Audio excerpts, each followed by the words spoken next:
Uh, in the last class, we have discussed regarding the programs for girl child upliftment. So, I think two programs have been discussed. The first one, Beti Bachao and Beti Padhao.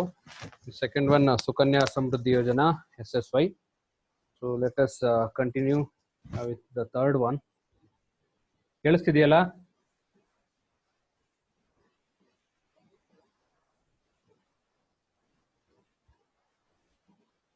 Hello,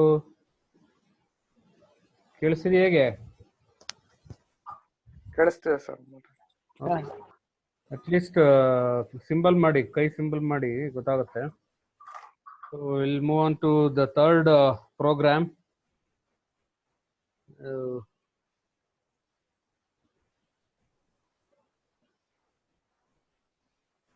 Yes, here is the third program, Balika Samruddhi Yojana. Balika Samruddhi Yojana. So the Balika Samruddhi Yojana, it's a scholarship scheme. Means a scholarship antandre there is the provision for cash transfer. Cash ಅನ್ನ transfer ಮಾಡೋದ್ರ ಮೂಲಕ ಮಾಡ್ತಕ್ಕಂಥದ್ದು. ಹಾಗಾಗಿ ಇದು Balika Samriddhi Yojana. It's a scholarship scheme design to provide financial support for young girls and their mothers also.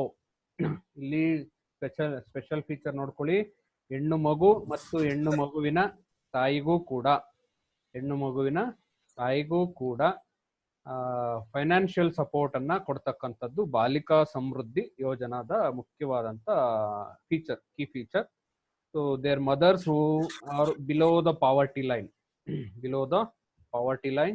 ಅದನ್ನು ಕೂಡ ನೆನ್ಪಿಟ್ಕೊಳ್ಳಿ. Poverty line ಇಂದ ಯಾರು ಕಡಿಮೆ ಇರ್ತಾರೆ, ಬಡತನ ರೇಖೆಗಿಂತ ಕಡಿಮೆ ಇರ್ತಕ್ಕಂಥವ್ರು, ಬಡತನ ರೇಖೆಗಿಂತ ಕೆಳಗಿರ್ತಕ್ಕಂಥ ಕುಟುಂಬಕ್ಕೆ ತಾಯಿ ಮತ್ತು ಹೆಣ್ಣು ಮಗು ಅವರಿಬ್ಬರಿಗೂ ಕೂಡ ಫೈನಾನ್ಷಿಯಲ್ ಸಪೋರ್ಟ್ ಅನ್ನ ಕೊಡ್ತಕ್ಕಂಥ ಒಂದು ಮುಖ್ಯ ಉದ್ದೇಶದ ಮೇಲೆ ಇದು ಬಂದಿರತಕ್ಕಂಥದ್ದು.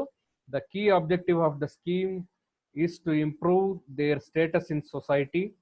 ಸಮಾಜದಲ್ಲಿ ಅವರ ಸ್ಥಾನಮಾನವನ್ನ ಅಭಿವೃದ್ಧಿ ಮಾಡ್ತಕ್ಕಂಥದ್ದು ಅಥವಾ ಉನ್ನತೀಕರಣಗೊಳಿಸ್ತಕ್ಕಂಥದ್ದು. Increase the marriageable age of the girls. ಹೆಣ್ಣು ಮಕ್ಕಳ ಮದುವೆ ಆಗ್ತಕ್ಕಂಥ ವಯಸ್ಸನ್ನ ಜಾಸ್ತಿ ಮಾಡ್ತಕ್ಕಂಥದ್ದು, ಹೆಚ್ಚಿಸ್ತಕ್ಕಂಥದ್ದು ಅಂದ್ರೆ 18 ವರ್ಷಕ್ಕಿಂತ ಮುಂಚೆನೆ ಮದುವೆ ಮಾಡ್ತಕ್ಕಂಥ ಸಾಧ್ಯತೆಗಳು ಜಾಸ್ತಿ ಇರ್ತವೆ. ಯಾಕೆಂದ್ರೆ ಮನೆಯಲ್ಲಿ ನೋಡ್ಕೊಳಕ್ ಯಾರು ಇರಲ್ಲ, ಎಕ್ಸ್ಪೆಂಡಿಚರ್ ಬೇರ್ ಮಾಡೋಕ್ ಇರೋದಿಲ್ಲ, ಹೆಣ್ಮಕ್ಳು ಜಾಸ್ತಿ ಇರ್ತಾರೆ. ಅಂತ ಟೈಮಲ್ಲಿ ಅಟ್ಲೀಸ್ಟ್ ಮದುವೆ ಗಂಡನ ಮನೆಗೆ ಹೋಗ್ಬಿಟ್ರೆ ಒಂದು ತಪ್ಪುತ್ತೆ ಅನ್ನೋ ಇದ್ದಿದ್ದಾಗ ಚೈಲ್ಡ್ ಮ್ಯಾರೇಜ್ಗಳೇ ಆಗ್ತಕ್ಕಂಥ 16-17-12 ವರ್ಷಕ್ಕೆಲ್ಲ ಮದುವೆ ಮಾಡ್ತಕ್ಕಂಥ ಇವಿದ್ವು. ಸೊ ಆ ತರದನ್ನ to increase the marriageable age of the girls, ಹೆಣ್ಣು ಮಕ್ಕಳ ಮದುವೆಯ ವಯಸ್ಸನ್ನ ಇನ್ಕ್ರೀಸ್ ಮಾಡೋದು. ಅಂದ್ರೆ 25, 30, 28 ಈ ವರ್ಷದವರೆಗೂ ಹಿಂಗೆಲ್ಲ ಹೋಗೋವರೆಗೂ ಅವ್ರಿಗೆ ಬೇರೆ ಬೇರೆ ಪರ್ಪಸ್ಗೆ, ಎಜುಕೇಶನ್ಗೆ ಲೋನ್ ಅನ್ನ ಅಥವಾ ಸ್ಕಾಲರ್ಶಿಪ್ ಅನ್ನ ಕೊಡ್ತಾ ಇದ್ರೆ ಅವ್ರೇನ್ ಮಾಡ್ತಾರೆ, ಮುಂದಕ್ಕೆ ಓದ್ತಾ ಇರ್ತಾರೆ. ಇಲ್ಲ ಅಂದ್ರೆ ಏನ್ ಮಾಡ್ತಾರೆ, SLC PUC ವರ್ಗ ಓದ್ಬಿಡ್ತಾರೆ, ಆಮೇಲೆ ಓದಕ್ ದುಡ್ಡಿರೋದಿಲ್ಲ, ಏನು ಸ್ಕಾಲರ್ಶಿಪ್ ಬರಲ್ಲ, ಬೆನಿಫಿಟ್ ಬರಲ್ಲ, ಲೆಟ್ಸ್ ಕ್ಲೋಸ್ ಇಯರ್ ಓನ್ಲಿ ಅಂತ ಅಂದ್ಬಿಟ್ಟು ಅಷ್ಟು ಕ್ಲೋಸ್ ಮಾಡ್ಕೊಂಡ್ಬಿಡ್ತಾರೆ. ಸೊ ಆ ತರ ಪ್ರಾಬ್ಲಮ್ ಆಗ್ಬಾರ್ದು ಅನ್ನೋದಕ್ಕೋಸ್ಕರ ಬಾಲಿಕಾ Samriddhi Yojana it's a scholarship for financial support to the young girls and their mothers, those who are in below the poverty line ಗಿಂತ ಬಡತನ ರೇಖೆಗಿಂತ ಕಡಿಮೆ ಇರ್ತಕ್ಕಂಥವ್ರು ಅಥವಾ ಕೆಳಗಡೆ ಇರ್ತಕ್ಕಂಥವ್ರಿಗೆ ಬಂದಂತ ಸ್ಕೀಮ್ ಇದು. So girls to improve the enrolment as well as retention of girls in school. ಶಾಲೆಯಲ್ಲಿ ಅವರ ದಾಖಲಾತಿ ಮತ್ತೆ ಉಳಿಕೆ ಎರಡೂ ಆಗ್ಬೇಕು. ದಾಖಲಾತಿನೂ ಆಗ್ಬೇಕು ಮತ್ತೆ ಶಾಲೆಯಲ್ಲಿ ಉಳ್ಕೊಳ್ಬೇಕು, ಅವರು ಡ್ರಾಪ್ ಔಟ್ ಆಗ್ಬಾರ್ದು. ಸೊ ಆ ತರದಕ್ಕೆ ಏನ್ ಬೇಕೋ ಅದನ್ನ ಪ್ರೊವೈಡ್ ಅನ್ನ ಮಾಡೋದಕ್ಕೋಸ್ಕರ ಇದು ಬಂದಂತ ಸ್ಕೀಮ್. ಸೊ ಹಾಗಾಗಿ this is the only the program which is giving financial support for both the mother and girl child. Mother ಮತ್ತೆ ತಾಯಿ ಮತ್ತೆ ಮಗು ಇಬ್ರಿಗೂ ಕೂಡ ಕೊಡ್ತಾ ಇರ್ತಕ್ಕಂಥ ಒಂದು ವಿಶೇಷವಾದಂತ program. These are the features and benefits of the Balika Samriddhi Yojana. The girl child benefit scheme is payable. Second, yeah, you can see the girl child benefit scheme is available in both urban as well as in rural area. ಎರಡೂ ಕಡೆಗೆ ಇದು ಸಿಟಿನಲ್ಲಿ ಮತ್ತೆ rural ಏರಿಯಾದಲ್ಲಿ ಎರಡೂ ಕಡೆ cover ಮಾಡ್ತಕ್ಕಂಥ ಒಂದು scheme ಇದು. Both urban and as well as in rural area. Can benefit of ₹500 provided to mother of girl child after the birth of new born. ಹೆಣ್ಣು ಮಗುವನ್ನ ಜನಿಸಿದಂಥ ಹೆಣ್ಣು ಮಗುಗೆ ಜನ್ಮವನ್ನ ನೀಡಿದಂಥ ತಾಯಿಗೆ ಆಫ್ಟರ್ ದ ಬರ್ತ್ ಅಥವಾ ಡೆಲಿವರಿ ಆದ ನಂತರ ₹500 ಒಂದು ಸಹಾಯಧನವನ್ನ ತಾಯಿಗೆ ಕೊಡ್ತಕ್ಕಂಥದ್ದು. ಹಾಗಂತೇಳಿ ಇದು ಯಾವಾಗ್ಲೂ ಬರ್ತಾ ಇರೋದಿಲ್ಲ, ಒನ್ ಟೈಮ್ ಇದು ತಾಯಿಗೆ. ಹೆಣ್ಣು ಮಗುವಿಗೆ ಯಾರು ಜನ್ಮವನ್ನ ಕೊಡ್ತಾರೆ ಆ ಜನ್ಮ ಕೊಟ್ಟಂತ ತಾಯಿಗೆ ₹500 ಒಂದು cash benefit of ₹500 provided to mother of girls child after the birth of a new born. ಇದು ಬೇಕಾದ್ರೆ ನೀವು ಇನ್ನೊಂದ್ಸರಿ ಗೂಗಲ್ ಸರ್ಚ್ ಮಾಡಿ, ಇದು ಇನ್ಕ್ರೀಸ್ ಆಗಿರ್ಬೋದು ಅಂತ ಅನ್ಸುತ್ತೆ.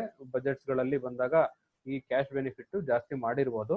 ಯಾಕಂದ್ರೆ ಕೆಲವು ಇದರಲ್ಲೆಲ್ಲ 5,000 ಈ ತರದವೆಲ್ಲ ಕೊಡ್ತಾ ಇದ್ದಾರೆ ಅನ್ನೋದು ಎಲ್ಲೋ ಕೇಳಿದಂತೆ ನೆನಪು ನನಗೆ. So you can Google it. ಅದನ್ನ ಗೂಗಲ್ ಮಾಡಿ ಒಂದ್ಸರಿ ಕರೆಕ್ಷನ್ ಏನು ಕರೆಕ್ಷನ್ಸ್ ಏನಾದ್ರು ಬೇಕು ಅಂತಂದ್ರೆ you can add instead of 500 ಅದನ್ನ ಸೇರಿಸ್ಕೊಳ್ಳಿ ಎಷ್ಟಾಗುತ್ತೆ ಅನ್ನೋದನ್ನ ನೋಡ್ಕೊಂಡು. So when attending a school, a girl child get an annual scholarship from 300 to ₹1,000 till 10th standard.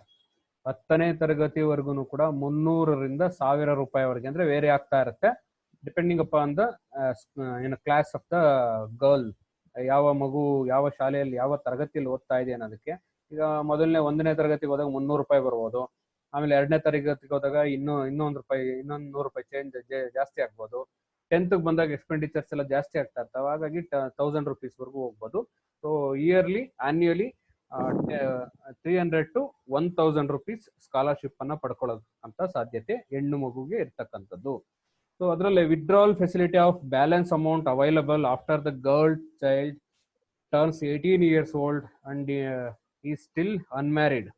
ಅದೆಲ್ಲ ಬಂದಿರತಕ್ಕಂಥ ಸ್ಕಾಲರ್ಶಿಪ್ ಅನ್ನ ನೀವು ವಿಡ್ರಾ ಮಾಡ್ಕೊಂಡಿಲ್ಲ ಅಂತಂದ್ರೆ ಅದನ್ನ 18 ವರ್ಷ ಆದ್ಮೇಲೆ ಅನ್ಮ್ಯಾರಿಡ್ ಆಗಿದ್ರು ಕೂಡ ಅವಾಗ ಅದನ್ನ ವಿಡ್ರಾ ಮಾಡ್ಕೊಳ್ತಕ್ಕಂಥ ಸಾಧ್ಯತೆ ಇರುತ್ತೆ. ಅಲ್ಲಿವರೆಗೂ ಕೂಡ ಅದು ಅಕೌಂಟ್ ಅಲ್ಲೇ ಇರುತ್ತೆ. ಪ್ರತಿ ವರ್ಷ ಬಂದಿದ್ದು ಅಕೌಂಟ್ ಬೀಳ್ತಾ ಇರುತ್ತೆ. ಸೊ ಅದರಲ್ಲಿ ನೀವು ಯಾವಾಗ ಬೇಕೋ ಅಷ್ಟನ್ನ ಇದು ಮಾಡ್ಕೊಬಹುದು. So applications can download the Balika Samriddhi Yojana forms for free from the women and child welfare department website WCDED ಏನಿದೆ. ಸೊ ಆ ವೆಬ್ಸೈಟ್ ಇಂದ ಬೇಕಾದ್ರೆ ನಾವು ಅದನ್ನ ಡೌನ್ಲೋಡ್ ಮಾಡ್ಕೊಬಹುದು. ವೆಬ್ಸೈಟ್ ಅನ್ನ ಅಪ್ಲಿಕೇಶನ್ ಅನ್ನ ಡೌನ್ಲೋಡ್ ಮಾಡ್ಕೊಂಡು both the urban and rural areas ಇರ್ತಕ್ಕಂಥ ಹೆಣ್ಣು ಮಕ್ಕಳು ಅದನ್ನ ಅಪ್ಲೈ ಮಾಡಬಹುದು. So this is the different scheme. ಇದು ಬಾಲಿಕಾ ಸಮೃದ್ಧಿ ಯೋಜನಾ ಸ್ಕೀಮ್ ಅಲ್ಲೇ ಅಪ್ಲೈ ಮಾಡುವಂಥದ್ದು. ಇದ್ರ ಜೊತೆಲಿ ಬೇರೆವು ಇದಾವೆ ಸ್ಕಾಲರ್ಶಿಪ್ಗಳು, ಬೇರೆ ಸ್ಕಾಲರ್ಶಿಪ್ಸ್ ಇದೆ. Along with the other scholarship schemes, this is one of the scheme Balika Samriddhi Yojana which is meant for only the below poverty line girl child and the mother. ಹೆಣ್ಣು ಮಕ್ಕಳು ಮತ್ತೆ ಗರ್ಲ್ ಚೈಲ್ಡ್ ಇಬ್ರಿಗೂ ಕೂಡ ಇರ್ತಕ್ಕಂಥದ್ದು. ಸೊ ಇದು ಒಂದು ಬಾಲಿಕಾ ಸಮೃದ್ಧಿ ಯೋಜನಾ ಸ್ಕೀಮ್ ಅಂತೇಳಿ. So next 4th one, CBSE Udaan scheme. CBSE Udaan scheme. CBSE Udaan scheme. The CBSE Udaan scheme for girls is administered by the Central Board of Secondary Education.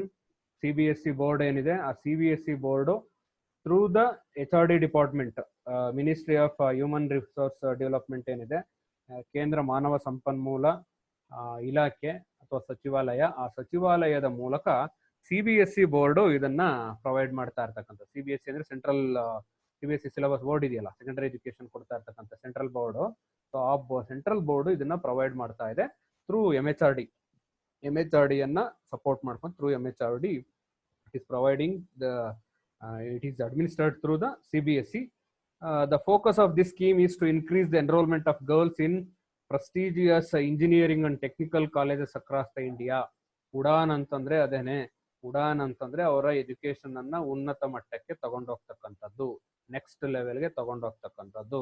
So ಅದಕ್ಕೆ ಉಡಾನ್ ಅಂತ ಯಾಕೆ ಇಟ್ಟಿದ್ದೀರಿ ಅಂದ್ರೆ ಟೆಕ್ನಿಕಲ್ ಫೀಲ್ಡ್ಗೆ ಇದು ಅಪ್ಲೈ ಆಗ್ತಕ್ಕಂಥದ್ದು. ದೋಸ್ ಯಾರು ಹೆಣ್ಣು ಮಕ್ಕಳು PUC ಆದ ನಂತರ ಟೆಕ್ನಿಕಲ್ ಎಜುಕೇಶನ್ಗೆ ಹೋಗ್ತಾರೆ, ಟೆಕ್ನಿಕಲ್ ಎಜುಕೇಶನ್ಗೆ ಹೋಗ್ಬೇಕಾಗಿರುತ್ತೆ, ಫೆಸಿಲಿಟಿ ಇರೋದಿಲ್ಲ, ಫೈನಾನ್ಷಿಯಲ್ ಸಪೋರ್ಟ್ ಇರೋದಿಲ್ಲ, ಮನೆಯಲ್ಲಿ ಕಳ್ಸೋದಕ್ಕೆ ರೆಡಿ ಇರೋದಿಲ್ಲ. ಆ ಟೈಮಲ್ಲಿ ಅವ್ರಿಗೆ ಈ CBSE ಉಡಾನ್ ಸ್ಕೀಮು ಅಪ್ಲೈ ಆಗ್ತಕ್ಕಂಥದ್ದು. ಅವ್ರಿಗೆ ನಾಟ್ ಓನ್ಲಿ ದ ಏನೋ ಫೈನಾನ್ಷಿಯಲ್ ಸಪೋರ್ಟ್, ಅವ್ರಿಗೆ ಮೆಟೀರಿಯಲ್ಸ್ ಎಲ್ಲನೂ ಕೊಡುತ್ತೆ, ಓದೋದಕ್ಕೆ ಮೆಟೀರಿಯಲ್ಸ್ ಕೊಡುತ್ತೆ, ಎಂಟ್ರೆನ್ಸ್ ಎಕ್ಸಾಮ್ಸ್ಗಳು ಮೆಟೀರಿಯಲ್ಸ್ ಕೊಡುತ್ತೆ, ಆನ್ಲೈನ್ ಕ್ಲಾಸಸ್ಗಳನ್ನ ಕಂಡಕ್ಟ್ ಮಾಡುತ್ತೆ. ಸೊ ಆ ಥರದ ಒಂದು ಡಿಫ್ರೆಂಟ್ ಆದಂಥ ಸ್ಕೀಮು ಗರ್ಲ್ಸ್ ಚೈಲ್ಡ್ಗೆ ಅಂತಲೇ ಇರ್ತಕ್ಕಂಥ scheme, Udan scheme for girls. The focus of this scheme is to increase the enrollment of girls in prestigious engineering and technical diploma technical ಫೀಲ್ಡ್ಗಳು ಏನಿದಾವೆ ಆ ಟೆಕ್ನಿಕಲ್ ಫೀಲ್ಡ್ಗೆ ಹೆಣ್ಣು ಮಕ್ಕಳ ಎನ್ರೋಲ್ಮೆಂಟ್ ಅನ್ನ ಜಾಸ್ತಿ ಮಾಡ್ತಕ್ಕಂಥದ್ದು. ಇಂಜಿನಿಯರಿಂಗ್ ಇರ್ಬೋದು, ಪಾಲಿಟೆಕ್ನಿಕ್ಸ್ಗಳಿರ್ಬೋದು, ಫ್ಯಾಕ್ಟ್ರಿ ಸೈಡ್ ಬರ್ತಕ್ಕಂಥ ಟೆಕ್ನಿಕಲ್ ಫೀಲ್ಡ್ಗಳು ಏನಿದಾವೆ ಆ ಫೀಲ್ಡ್ಗಳಿಗೆ ಹೆಣ್ಣು ಮಕ್ಕಳನ್ನ ಎನ್ರೋಲ್ಮೆಂಟ್ ಜಾಸ್ತಿ ಆಗಬೇಕು ಅಂತಕ್ಕಂಥ ಉದ್ದೇಶದಿಂದ ಬಂದಿರತಕ್ಕಂಥ ಸ್ಕೀಮ್ ಇದು.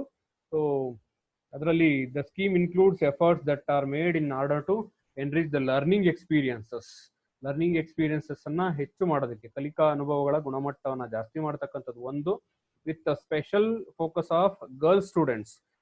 ಆಮೇಲೆ ಇದು ಇಲ್ಲಿರೋದೇ ಅದು CBSE ಉಡಾನ್ ಸ್ಕೀಮ್ ಅಂತ ಗಂಡು ಮಕ್ಕಳಿಗಿಲ್ಲ, ಅದು ಹೆಣ್ಣು ಮಕ್ಕಳಿಗೆ ಅಂತಲೇ ಪ್ರೊವೈಡ್ ಮಾಡಿರ್ತಕ್ಕಂಥದ್ದು. ಹಾಗಾಗಿ ಹೆಣ್ಣು ಮಕ್ಕಳ ಶಿಕ್ಷಣವನ್ನ, ಅದರಲ್ಲೂ ಟೆಕ್ನಿಕಲ್ ಎಜುಕೇಶನ್ ಜಾಸ್ತಿ ಮಾಡ್ತಕ್ಕಂಥದ್ದು. Focus of girls students who are from the economically backward sections of the society. Backward sections ಏನಿದಾವೆ ಅದು ಫೈನಾನ್ಷಿಯಲಿ ಬ್ಯಾಕ್ ಗ್ರೌಂಡ್ ಇರ್ತಕ್ಕಂಥವ್ರು, ಆ ಒಂದು ಕಮ್ಯುನಿಟಿಗೆ ರೀಚ್ ಆಗೋದಕ್ಕೋಸ್ಕರ ಮಾಡಿರ್ತಕ್ಕಂಥದ್ದು. ನೋಡಿ, economically backward sections of the ಸೊಸೈಟಿನಲ್ಲಿರ್ತಕ್ಕಂಥ ಎಕನಾಮಿಕ್ ಬ್ಯಾಕ್ ಗ್ರೌಂಡ್ ಯಾರು ಇರ್ತಾರೆ ಅವ್ರಿಗೆ ಈ ಸ್ಕೀಮ್ಗಳು ಅಪ್ಲೈ ಆಗ್ತಕ್ಕಂಥದ್ದು. ಇದು this are the following key features of the CBSE Udaan scheme. ಯಾವ್ದ್ಯಾವ್ದು ಅಂದ್ರೆ the free course material, online resources such as video study material for girls students in 11th and 12th standard. First PU ಮತ್ತೆ second PU ನಲ್ಲಿದ್ದಂಥ ಟೈಮಲ್ಲಿ ಆ ಹೆಣ್ಣು ಮಗುವಿಗೆ free course material ಅನ್ನ ಕೊಡೋದು. ಯಾಕೆ ಅಂತಂದ್ರೆ ಈಗೆಲ್ಲ ಟ್ಯೂಷನ್ ಸೆಂಟರ್ಗಳು ಅಲ್ಲಿ ಇಲ್ಲಿಗೆ ಹೋಗ್ಬೇಕು, ಇದಕ್ಕೆ ಎಂಟ್ರೆನ್ಸ್ ಬರೆಯೋದಕ್ಕೆ, ಕಾಮೆಟ್ಗೆ ಇವೆಲ್ಲ ಬರೀತಾರಲ್ಲ, CET ಅದೆಲ್ಲ ಬರೆಯೋದಕ್ಕೆ ಟ್ಯೂಷನ್ಗೆ ಹೋಗ್ಬೇಕು. ಟ್ಯೂಷನ್ಗೆ 15,000 20,000 ತಂದೆ ತಾಯಿ ದುಡ್ಡು ಕೊಡಲ್ಲ. ಪ್ರತಿ ಸಬ್ಜೆಕ್ಟ್ಗೂ ಹೋದಾಗ ಒಂದು 50-60 ಸಾವಿರ ದುಡ್ಡು ಬೇಕಾಗುತ್ತೆ.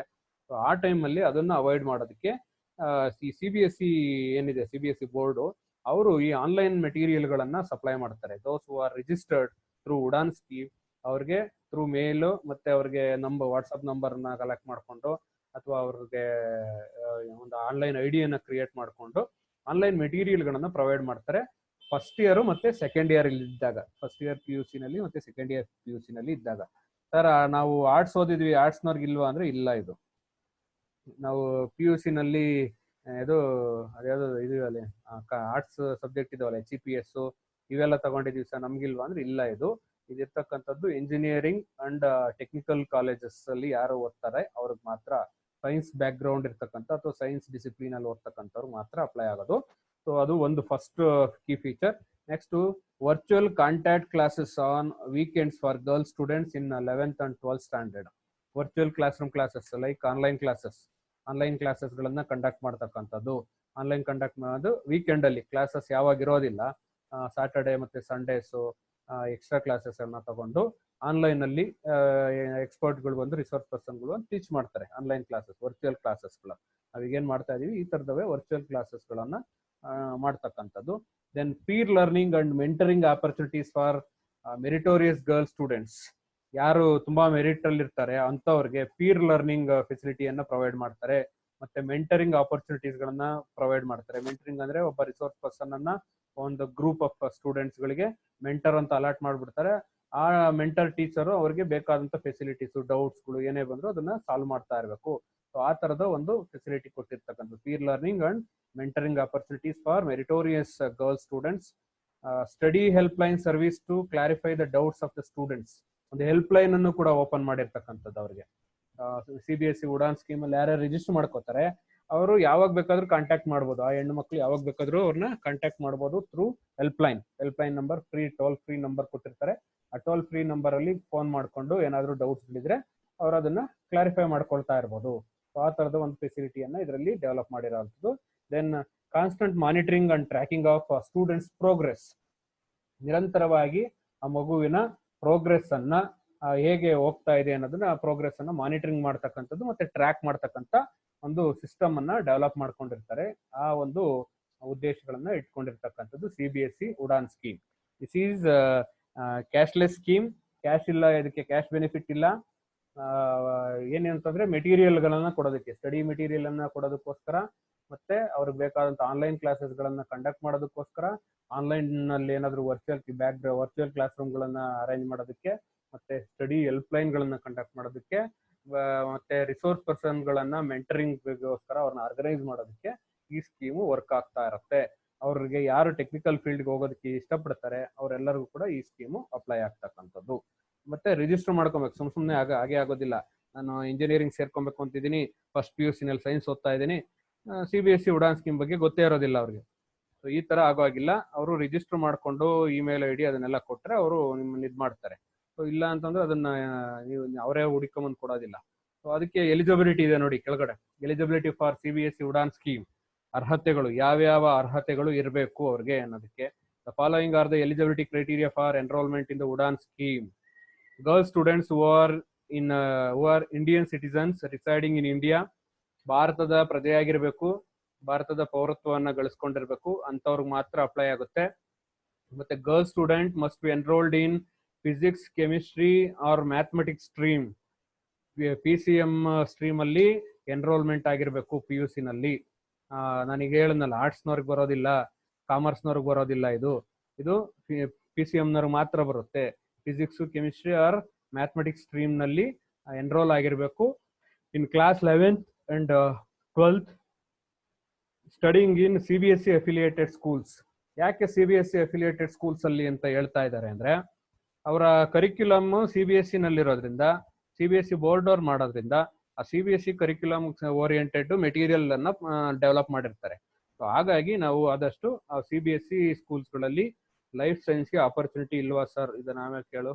ಲೈಫ್ ಸೈನ್ಸ್ ಅಂದ್ರೆ PCM ಅಲ್ಲಿ ಆದವ್ರಿಗೆ ಬಯಾಲಜಿ ರಿಜಿಸ್ಟರ್ ಕೊಡ್ದಂಗೆ ಇರ್ತಾರ ಅಲ್ಲಿ. ಫಿಸಿಕ್ಸ್, ಕೆಮಿಸ್ಟ್ರಿ 2 ಇದೆ ಅಂದ್ರೆ ಸಾಕು ಅಲ್ವಾ. PCMC ಕೊಡ್ತಾರೆ, ಇಲ್ಲ PCMB ಕೊಡ್ತಾರೆ. ಅಲ್ಲಿಗೆ PC ಬಂದೇ ಬಂತಲ್ಲ, ಫಿಸಿಕ್ಸ್ ಕೆಮಿಸ್ಟ್ರಿ ಬಂದೇ ಬಂತಲ್ಲ. ಬಯಾಲಜಿ 4th 1 ಅದು ಬಯಾಲಜಿ ಇರೋದು. ಹಾಗಾಗಿ ಆಪರ್ಚುನಿಟಿ ಇದೆ ಅದು.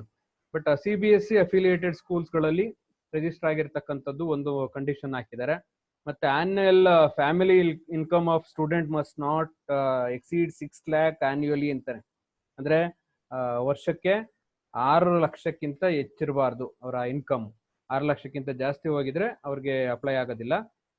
ಮತ್ತೆ merit based selection subject to specific criteria. ಅದನ್ನ ಸೆಲೆಕ್ಟ್ ಮಾಡ್ತಾನೆ ನೀವು ರಿಜಿಸ್ಟರ್ ಮಾಡ್ಕೊಂಡ ಮೇಲೆ, ಮೇ ಬಿ ಒಂದು ಎಂಟ್ರೆನ್ಸ್ ಟೆಸ್ಟ್ ತರ ಮಾಡ್ಕೊಂಡು ಒಂದು ಸ್ಕೋರ್ ಅನ್ನ ಮಾಡಿಸ್ಕೊಂಡು, ನಿಮ್ಗೆ ಆ ಸ್ಕೋರ್ ಆಧಾರದ ಮೇಲೆ ನಿಮ್ಮನ್ನ ಸೆಲೆಕ್ಷನ್ ಮಾಡ್ತಾರೆ. ಅಪ್ಲಿಕೇಶನ್ ಹಾಕಿದವ್ರು ಎಲ್ಲರಿಗೂ ಸಿಗಲ್ಲ.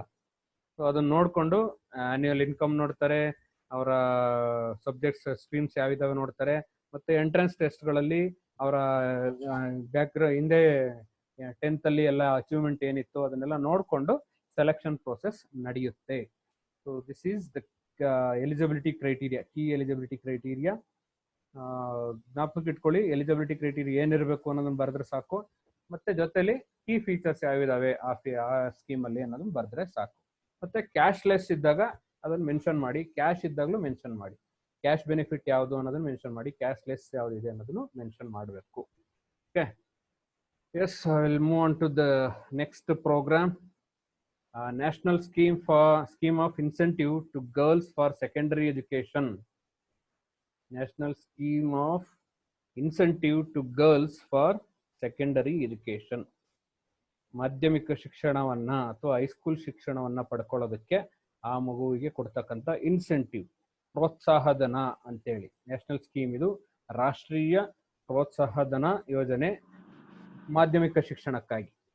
ರಾಷ್ಟ್ರೀಯ ಮಾಧ್ಯಮಿಕ ಶಿಕ್ಷಣಕ್ಕಾಗಿ ರಾಷ್ಟ್ರೀಯ ಪ್ರೋತ್ಸಾಹಧನದ ಯೋಜನೆ ಇದು, national scheme of incentive. The National Scheme of Incentive to Girls for Secondary Education Scheme is a pan-India scheme. Pan-India scheme ಅಂದ್ರೆ across the India, ಎಲ್ಲ ಇದರಲ್ಲೂ ಇದೆ, ಎಲ್ಲರಿಗೂ ಅಪ್ಲೈ ಆಗುತ್ತೆ ಇದು. Pan-India scheme managed by the Department of School Education and Literacy. ಸಾಕ್ಷರತೆ, ಶಾಲಾ ಶಿಕ್ಷಣ ಮತ್ತು ಸಾಕ್ಷರತಾ ವಿಭಾಗ ಏನಿದೆ ಅದು ಮ್ಯಾನೇಜ್ ಮಾಡ್ತಕ್ಕಂಥದ್ದು. ಇದು ಬರ್ತಕ್ಕಂಥದ್ದು MHRD ಅಂಡರ್ ಅಲ್ಲಿ, ಗವರ್ಮೆಂಟ್ ಆಫ್ ಇಂಡಿಯಾ, ಕೇಂದ್ರ ಸರ್ಕಾರದ MHRD ಮಾನವ ಸಂಪನ್ಮೂಲ ಅಭಿವೃದ್ಧಿ ವಿಭಾಗ ಏನಿದೆ, ಇಲಾಖೆ ಸಚಿವಾಲಯ ಏನಿದೆ, ಆ ಸಚಿವಾಲಯದ ಅಂಡರ್ ಅಲ್ಲಿ ಈ department of school education and literacy ಅವರು ಇದನ್ನ ಮ್ಯಾನೇಜ್ ಮಾಡ್ತಾರೆ. It is primarily for the benefit of girls belonging to the backward classes of the India. Backward classes ಯಾವ್ಯಾವ ಇದಾವೆ ಏನ್ ಬೇಕು ಅಂಜನ್ಮೂರ್ತಿ, ಏನ್ ಬೇಕು? ಮ್ಯೂಟ್ ಮಾಡ್ಕೋ. So department of school education and literacy, ಯಾರಿಗೆ ಶಾಲಾ ಶಿಕ್ಷಣದ ಅವಶ್ಯಕತೆ ಇರುತ್ತೆ ಮತ್ತೆ ಬ್ಯಾಕ್ಗ್ರೌಂಡ್ ಕ್ಲಾಸಸ್ಗೆ ಸೇರ್ಕೊಂಡಿರ್ತಾರೆ, ಅವರೆಲ್ಲರಿಗೂ ಕೂಡ ಈ ಡಿಪಾರ್ಟ್ಮೆಂಟ್ ಅಡಿನಲ್ಲಿ MHRD ಅಡಿನಲ್ಲಿ ಬರ್ತಕ್ಕಂಥ ಒಂದು ಪ್ರೋಗ್ರಾಮ್ ಇದು.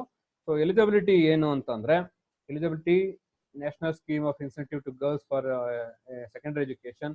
All SC/ST girls who have passed class of 8th examination. ಅಂದ್ರೆ ಅರ್ಥ ಮಾಡ್ಕೊಳ್ಳಿ, 8ನೇ ತರಗತಿ ಪಾಸ್ ಆಗಿರ್ಬೇಕು. 8ನೇ ತರಗತಿ ಸೆಕೆಂಡರಿ ಎಜುಕೇಶನ್ ಅಂದ್ರೆ ನಾವೀಗ ಅವ್ರು ಎಲ್ಲಿದ್ದಾರೆ ನಮ್ಮ ಇವರು ಅಂತಂದ್ರೆ ಸೆಂಟ್ರಲ್ ಬೋರ್ಡ್ MHRDನವರು 8th ಅನ್ನ ಇದಕ್ಕೆ ಸೇರಿಸ್ಬಿಟ್ಟಿದ್ದಾರೆ, ಇಲ್ಲಿ ಪ್ರೈಮರಿ ಅಪ್ಪರ್ ಪ್ರೈಮರಿಗೆ ಸೇರಿಸ್ಬಿಟ್ಟಿದ್ದಾರೆ ಆಲ್ರೆಡಿ. ನಾವಿನ್ನೂ ಸೇರ್ಸಕ್ ಒದ್ದಾಡ್ತಾ ಇದೀವಿ. ಅಪ್ಗ್ರೇಡೆಡ್ ಶಾಲೆಗಳು ಅಂತ ಎಲ್ಲೋ ಒಂದೊಂದಿದಾವೆ, ಆದ್ರೆ ಅವ್ರು ಆಲ್ರೆಡಿ ಅಪ್ಗ್ರೇಡೆಡ್ ಶಾಲೆಗಳಿಗೆ ಜೊತೆಗೆ 8th ಅನ್ನ ಸೇರಿಸ್ಬಿಟ್ಟಿದ್ದಾರೆ, ಅಂದ್ರೆ ಪ್ರೈಮರಿ ಶಾಲೆಗೆ ಸೇರಿಸ್ಬಿಟ್ಟಿದ್ದಾರೆ. ಅಪ್ಪರ್ ಪ್ರೈಮರಿ ಮುಗಿಸ್ಕೊಂಡು ಬಂದ ಮೇಲೆ ಅವರು ಹೈಸ್ಕೂಲು. ಸೊ ಹೈಸ್ಕೂಲ್ಗೆ ಬರ್ತಾ ಇರೋದು ಅವಾಗ ಎಲ್ಲಿಗೆ ಅಂದ್ರೆ 9th-ಗೆ. 8th ಅನ್ನ ಮುಗಿಸ್ಕೊಂಡು 9th-ಗೆ ಜಾಯ್ನ್ ಆಗ್ತಾ ಇದ್ದಾರೆ. ಸೊ ಅದು ಇಲ್ಲಿ ಇರ್ತಕ್ಕಂಥದ್ದು. All SC/ST girls have passed class 8th examination. Girls student from other social classes are also eligible if they have passed class 8th exam from Kasturba Gandhi Balika Vidyalayas. ನೋಡಿ, ಈ ಸ್ಕೂಲ್ಗಳಿಂದ ಪಾಸ್ ಆಗಿರ್ಬೇಕು ಬೇರೆ ಕಮ್ಯುನಿಟಿನವರು. SC/ST ಆದ್ರೆ ಡೈರೆಕ್ಟ್ ಯಾರಾದ್ರೂ ಅಪ್ಲೈ ಮಾಡ್ಬೋದು. ಬೇರೆ ಕಮ್ಯುನಿಟಿನವರು ಅಂದಾಗ ಈ ಸ್ಕೂಲಿಂದ ಆಗಿರ್ಬೇಕು, ಕಸ್ತೂರ್ಬಾ ಗಾಂಧಿ ಬಾಲಿಕಾ ವಿದ್ಯಾಲಯಾಸ್. ಆ ಸ್ಕೂಲ್ಗಳಿಂದ 8ನೇ ತರಗತಿಯನ್ನ ಪಾಸ್ ಆಗಿ ಮುಂದಕ್ಕೆ ಬಂದ್ರೆ 9ನೇ ತರಗತಿಗೆ ಬರ್ತಾರಲ್ಲ, ಅವರು ಎಲ್ಲರೂ ಕೂಡ ಎಲಿಜಿಬಲ್ ಇದು. Then girls eligible for the scheme also need to be aged less than 16 years. 16 ವರ್ಷಕ್ಕಿಂತ ಕಡಿಮೆ ಇರಬೇಕು. 16 ವರ್ಷ ಮೀರಿದಂತ ಮಕ್ಕಳು ಈ ಸ್ಕೀಮ್ಗೆ ಅಪ್ಲೈ ಆಗೋದಿಲ್ಲ, ಬರೋದಿಲ್ಲ ಇದಕ್ಕೆ. Girls eligible for the scheme also need to be aged less than the 16 years. 16 ವರ್ಷಕ್ಕಿಂತ ಕಡಿಮೆ ಇರಬೇಕು. Then girls students who are married are enrolled in various central government schemes such as the CBS, NVS and KVS are not eligible for this scheme. ಯಾರಾದ್ರೂ ಹೆಣ್ಮಕ್ಳು ಮದುವೆ ಆಗಿದ್ದನು ಕೂಡ ಈ ಇದಿದೆಯಲ್ಲ ನವೋದಯ ವಿದ್ಯಾಲಯ ಮತ್ತೆ ಕೇಂದ್ರೀಯ ವಿದ್ಯಾಲಯ, ಅಲ್ಲಿಂದ ಯಾರಾದ್ರೂ ಎನ್ರೋಲ್ ಆಗಿದ್ರೆ ಆಫ್ಲೈನ್ ಅಲ್ಲಿ, ಅವ್ರು ಯಾರು ಕೂಡ ಇಲ್ಲಿ ಎಲಿಜಿಬಲ್ ಅಲ್ಲ. ಅವರೆಲ್ಲ ಎಲಿಜಿಬಲ್ ಅಲ್ಲ, ಈ ಸ್ಕೀಮ್ಗೆ ಎಲಿಜಿಬಲ್ ಅಲ್ಲ ಅನ್ನೋದು.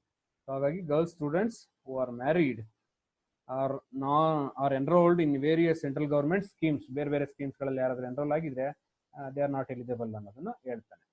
ಸೊ ಅವು ಹೇಗೆ ಇದು ವರ್ಕ್ ಆಗುತ್ತೆ ಅಂದಾಗ, once an eligible girl student has been selected, ₹3,000 is deposited as a fixed deposit on her behalf. ಅವರ ಹೆಸರಿನಲ್ಲಿ ₹3,000 ಫಿಕ್ಸ್ಡ್ ಡಿಪಾಸಿಟ್ ಅನ್ನ ಮಾಡಲಾಗುತ್ತೆ. ಯಾರು ಸೆಲೆಕ್ಟ್ ಆಗ್ತಾರೆ ಅವ್ರಿಗೆ ಅವರ ಹೆಸರಿನಲ್ಲಿ ₹3,000 ಫಿಕ್ಸ್ಡ್ ಡಿಪಾಸಿಟ್ ಅನ್ನ ಮಾಡಲಾಗುತ್ತೆ. This amount can be withdrawn with interest after the girl student passes the class 10th exam and completes the age of 18 years. 9th ಹೋದಾಗ ₹3,000 ಡೆಪಾಸಿಟ್ ಮಾಡ್ತಾರೆ. 10th ಮುಗಿಸ್ಕೊಂಡ್ಮೇಲೆ ವಿತ್ ಇಂಟ್ರೆಸ್ಟ್ ಅದನ್ನ ಅವ್ರು ಬೇಕಾದ್ರೆ ವಿಡ್ರಾ ಮಾಡ್ಕೊಬಹುದು. ಅದರದೇ 18 ಇಯರ್ಸ್ ಆದಾಗ, 18 ಇಯರ್ಸ್ ಆದ್ರೂ ಮಾಡ್ಕೊಬಹುದು, ಇಲ್ಲ 10th ಪಾಸ್ ಆದ್ಮೇಲೆ 10th ಕಂಪ್ಲೀಟ್ ಆದ್ಮೇಲೆ ಆ ಅಮೌಂಟ್ ಅನ್ನ ವಿಡ್ರಾ ಮಾಡ್ಕೋಬಹುದು. ಅದು NSI ನಲ್ಲಿ ಬಂದಿರತಕ್ಕಂಥದ್ದು, national scheme for incentive to girls for secondary education. ಈ ಸ್ಕೀಮ್ ಅಲ್ಲಿ ಇರ್ತಕ್ಕಂಥದ್ದು. 9ನೇ ತರಗತಿಗೆ ಹೋದಾಗ ₹3,000 ಡೆಪಾಸಿಟ್ ಆಗುತ್ತೆ ನಿಮ್ಮ ಅಕೌಂಟ್ ಅಲ್ಲಿ, ನಿಮ್ಮ ಹೆಸರಿನಲ್ಲಿ.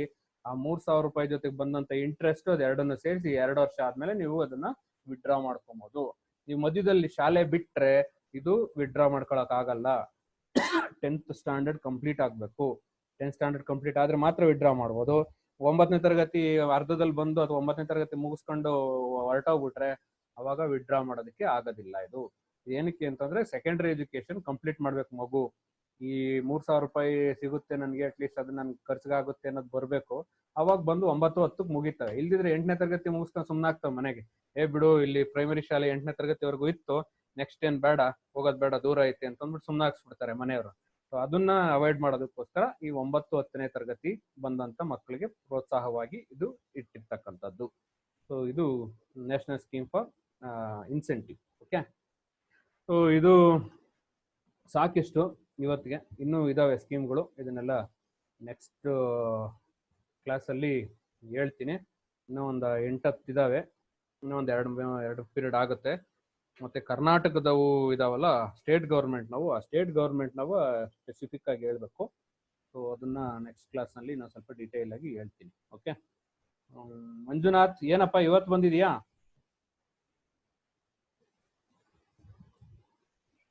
ಮಂಜುನಾಥ್ ಯಾಕೆ ಇವತ್ತು?